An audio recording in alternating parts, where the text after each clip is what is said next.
Chapter 8 Pig Farming, Digger Patent, Snowfall 44.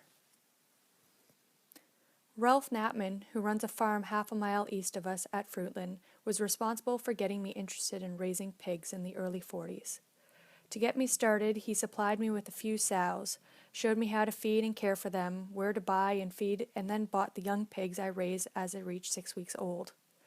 As soon as I could get far enough ahead to pay for the original sows, he was glad to see me go it on my own.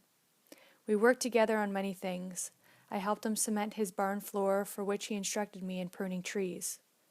Ralph had verbal contracts with Robinson Ice Cream Cone Corporation, Mammy's Bread Corporation, and Co-op Dairy to buy their waste at a ridiculous price.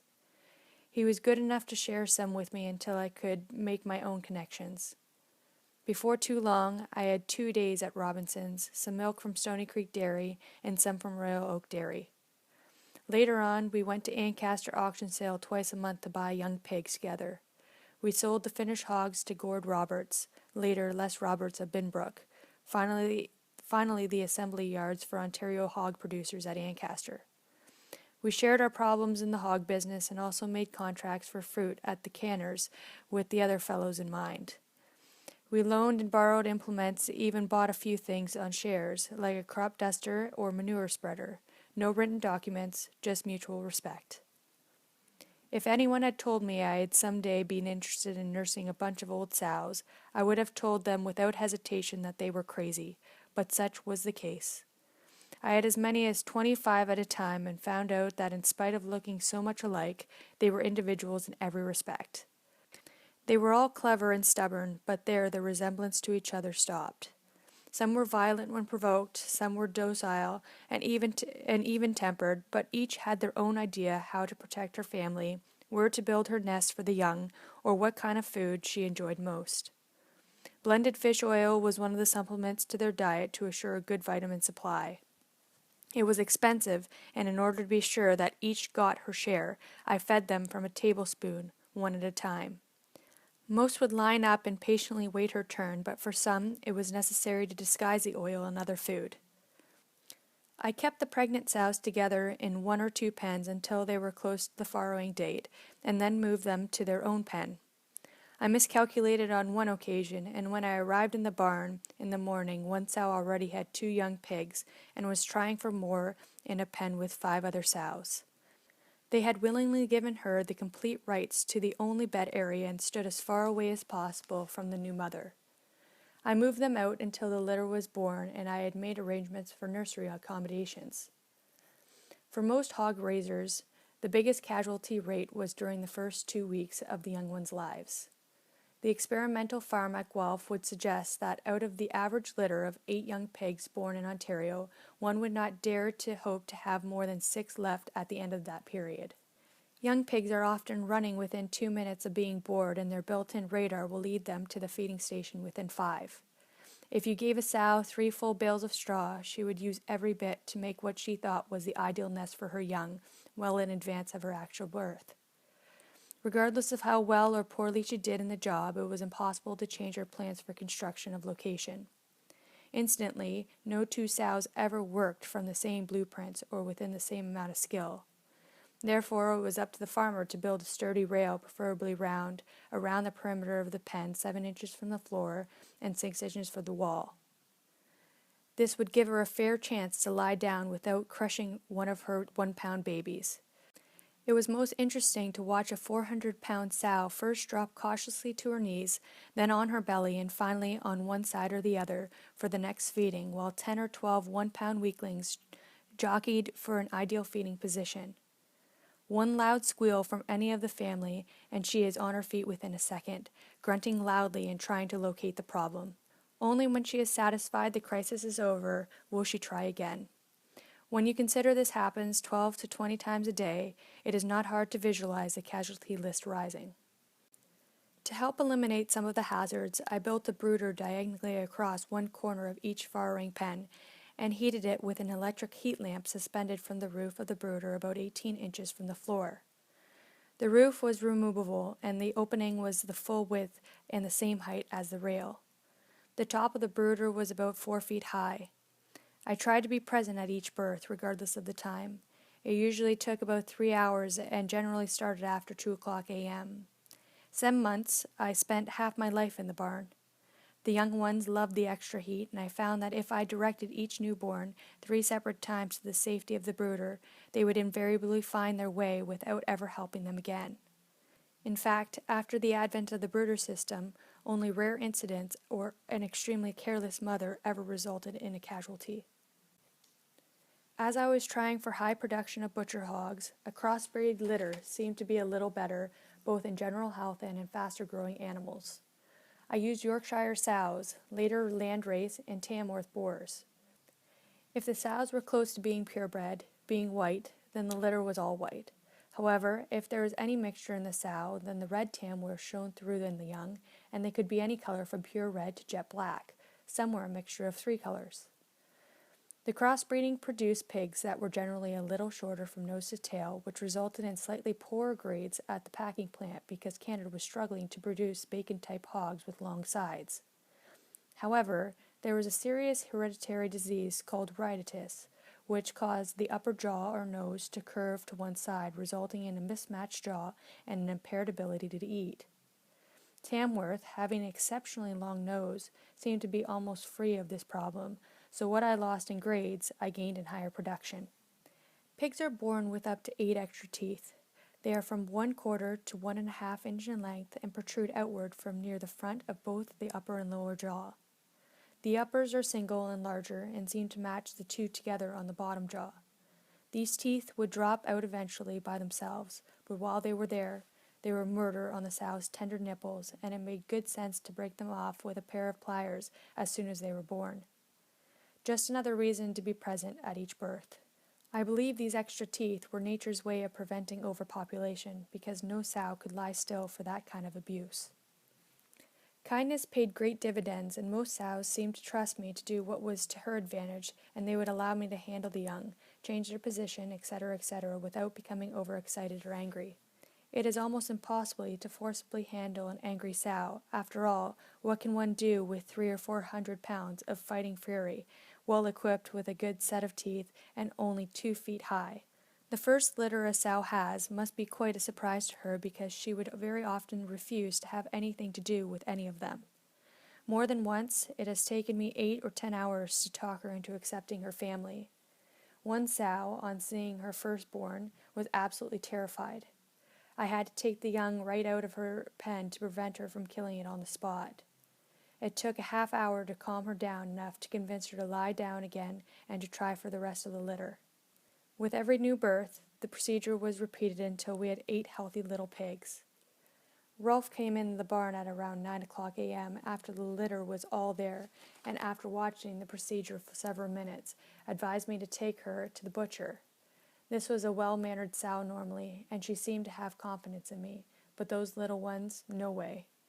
It was easy to get her to lie down by rubbing her belly, and she had plenty of milk, but every time she got a look at the young ones, she was on her feet and running. By this time, the piglets were plenty hungry, so one at a time I held them while they got their belly full, out of her sight. I stooped beside her head, rubbed behind her ear with one hand, and held the little fellow with the other. It must have been quite a relief to get rid of some of the milk, because it was evident the pressure was building up. As I gradually brought more of the pigs to be fed, she became more accustomed to the new experience. Several hours later, she allowed all the pigs to be with her at the same time, and when one walked past her nose without causing an explosion, the battle was over. That sow went on to be as good as any I had, and raised several litters of 10 to 12 healthy pigs. There was certainly a lot of work involved with plenty of problems to solve, and the smell of the pens on a hot day was hard to live with, but no one could possibly say it was not interesting. Having bought Uncle Stan's tractor in the fall of 1944, ideas for its use began to flow into my head. The nursery stock was now old enough to be planted in the orchard, and 1,600 holes looked like a big job, especially since 1,400 were to be in the hardwood clay. The 100 or so we had planted required work, with a crowbar to loosen the clay past a foot deep, before it could be taken out with a shovel. With a hydraulic lift and a power takeoff shaft available, it looked like a faster and easier way to let the tractor do it. By spring, I had cobbled up a digger made from the rear end of a car, costing about $75, which would dig a 17-inch diameter hole about 18 inches deep in about 60 seconds. After proving it in the field, I wrote to Frank Batters in Windsor and found that he was interested in getting a patent to cover it. By July, we had drawn an agreement between him and I in which we were able to share in any profits and ideas the idea should bring. Included in the agreement was an idea only of how to build a power-driven grape hoe. Frank hired Mr. Krasov, the Ford Motor Company patent attorney, to make drawings and apply for patents of both Canada and U.S. in his spare time. As soon as the application was in, we made several efforts to sell them to implement manufacturers. We had plenty of interest, but no buyers. Included in our efforts was a trip to St. Joseph on the shores of Lake Michigan across from Chicago. On several occasions, prospects looked good, and it was a time of pleasant dreams, of good fortune and high hopes. Then there came a time when the money situation between Canada and the U.S. was such that Canada needed American dollars. Frank was in a good position to present our ideas to Ford Company, and they, being always anxious to help our country, were willing to develop our ideas and have them manufactured in Canada. Of course, the big market for such implements is in the U.S., and consequently bring needed dollars to Canada. Several weeks passed as a potential agreement was drawn up. Finally, we were to get a royalty for each implement made, with a guarantee to make a minimum of 1,000 units per year. It sure looked good. On a Thursday, all the details had been worked out to everyone's satisfaction. All that remained was to have the president of the company sign on the dotted line. The meeting was scheduled for the first Monday, a matter of 4 days. During that 4 days, the money situation between the two countries completely changed, and Ford of Canada was no longer interested in our million-dollar ideas. It took several years for the Patent Office to decide to grant patents on everything we applied for in both Canada and the U.S., which gave me the dubious honor of being an inventor. More about this later. It was in the early part of December 1944 that we had the biggest snowfall ever recorded. The good weather up to this point had allowed me to hire a large bulldozer owned and operated by a Mr. Steint of Hamilton. I had changed the course of the ditches on the farm from 2 north-south ditches, where we were on high land at the foot of the escarpment, to 1 ditch, halfway between the two on lower land. The job took several days, and as it was too late in the day to take it home, he left the dozer in the backyard. The snow started coming down just as we were parking the thing for the night, the biggest, heaviest flakes you have ever seen, and must have continued right through until morning, because when we looked out, there was over 4 feet of the stuff in the yard. I had hardly finished eating breakfast when Mr. Stank phoned me. The whole city of Hamilton was completely snowbound, and not a thing was moving. He was hired by the city to clear the stretcher tracks, and because it was impossible to get here himself, he asked me to drive the dozer up number 8 highway until I met him coming the other way on the big snowplow from Hamilton.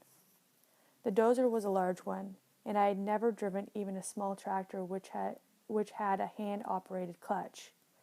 He explained in great detail how to get it started, which was rather complicated, and followed up with my first lesson in driving.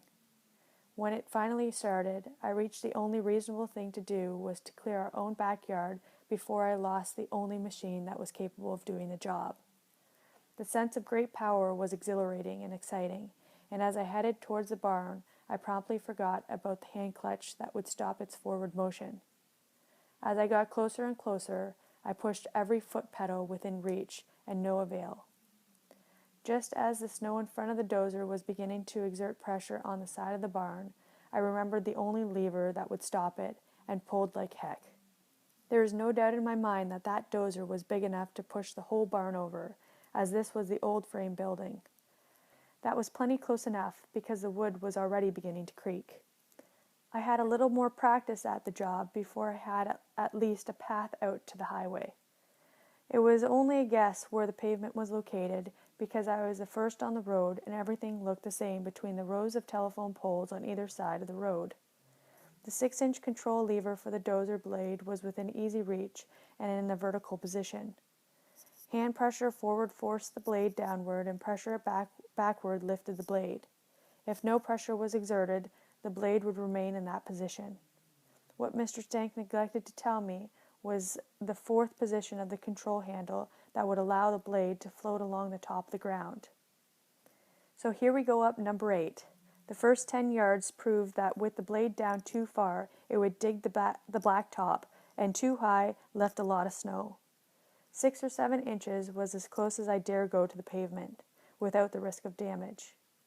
Try as I would, I could not prevent the dozer from climbing on top of that few inches of snow, and without realizing it, 7 inches soon became 15, and I moved forward. Then, when the snow became too deep to support the weight of the dozer, the front end tilted down and allowed the blade to dig within a few inches of the pavement again. The net result was a series of waves, spaced about 50 yards apart, thoroughly packed down, all the way from here to Lake Avenue and Stony Creek. It took the Department of Highways snowplows nearly 2 weeks to level it off again. Pa McBride was with the department and not too well pleased. The whole area was in a mess. All the side streets in Hamilton were completely blocked, which eliminated all deliveries for nearly a month. Main highways were somewhat better off because they brought one of the 2 biggest snowplows in Canada from Ottawa. It was the biggest Hotchkiss diesel imaginable, a dump truck which carried 10 tons of sand for ballast. The tires were 7 feet high and 2 feet wide, 4-wheel drive, single wheels all the way around, and required no chains. The equipment included a 10-foot-high nose plow on the front with an 18-foot-long wing plow on the right-hand side of the truck. Pa hired me to ride with the driver for a couple of night shifts, and I'll tell you it was a real experience. There were places on number 20 highway where the wind had made drifts that were nearly as high as the telephone poles. We cleared the whole road from Smithville to Ancaster without having to back up more than twice to take a run at it. We completely buried an abandoned car just west of Alfreda. I'll bet he was a few days getting that one out. The winds are never as violent below the escarpment, so number 8 highway was plugged, but not drifted. When they finally got down to the pavement in front of our house, the snow plows had pushed piles of snow so high that only the top 6 inches of the roof of each bus that passed was visible from our front windows of the house. Winter work on the farm really suffered, and we managed to trim about half of the trees after the snow melted down far enough that we could walk through. We can certainly do without that kind of storm. End of chapter 8.